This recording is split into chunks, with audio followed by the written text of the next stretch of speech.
Halo semua, kali ini kita akan menengok ke jantung kebudayaan Jawa di dalam dinding kuno Keraton Solo. Ini adalah tempat di mana tradisi yang usianya sudah berabad-abad bertemu dengan konflik modern yang, rumit sekali.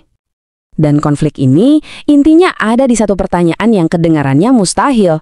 Gimana ceritanya satu tahta bisa punya dua raja? Nah, ini dia teka-teki yang sedang terjadi di salah satu kerajaan paling bersejarah di Indonesia. Jadi, krisis ini meletus setelah wafatnya raja yang bertahta, Pakubuwono XIII. Wafatnya beliau ini menciptakan situasi yang gak pasti dan memicu perebutan tahta yang sekarang membuat saudara melawan saudara di dalam istana. Oke, coba kita bedah satu-satu ya. Di satu sisi kita punya KGPH Purbaya.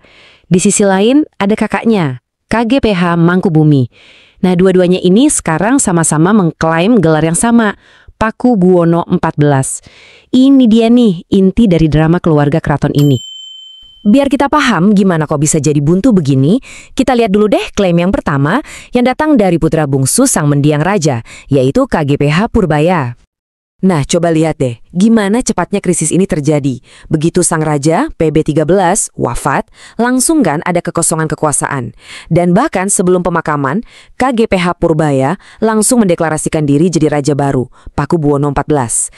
Nggak lama, cuma seminggu kemudian, kakaknya, KGPH Mangkubumi, bikin deklarasi tandingan, sama-sama ngaku sebagai Pakubuwono XIV juga. Tindakan Purbaya ini bukan sekedar pengumuman biasa loh. Dia melegitimasi klaimnya dengan membacakan sabda dalam atau titah raja yang sakral. Dalam tradisi keraton, ini tuh, tindakan simbolis yang kuat banget. Intinya, apa yang dia ucapkan itu jadi hukum kerajaan. Terus visinya apa dong? Nah, dalam deklarasinya itu, Purbaya nunjukin agenda yang cukup modern. Dia janji mau memajukan keraton, mau merangkul semua kerabat dan budayawan, dan yang penting nih, menjaga hubungan baik sama pemerintah Indonesia. Ya, ini semacam langkah strategis lah buat nunjukin kepemimpinannya di masa depan. Tapi, mungkin Anda bertanya-tanya, kok bisa sih pihak istana membenarkan tindakan secepat ini? Nah, jawabannya itu ada di dalam seperangkat aturan tak tertulis yang rumit yang udah ngatur keraton ini dari generasi ke generasi. Aturan-aturan ini namanya paugeran. Anggap aja ini kayak konstitusi nggak tertulisnya keraton. Karena nggak tertulis, paugeran ini ya bergantung banget sama interpretasi dan tradisi lisan. Dan paugeran ini ngatur semuanya, termasuk, ini yang paling penting, siapa pewaris tahta yang sah. Nah, disinilah letak masalahnya. Dan ini poin kuncinya. Juru bicara keraton, GKR Timur Rumbai Kusuma, yang juga putrinya raja, ngomong dengan tegas. Beliau bilang kalau penobatan Purbaya itu sangat sesuai dengan paugeran.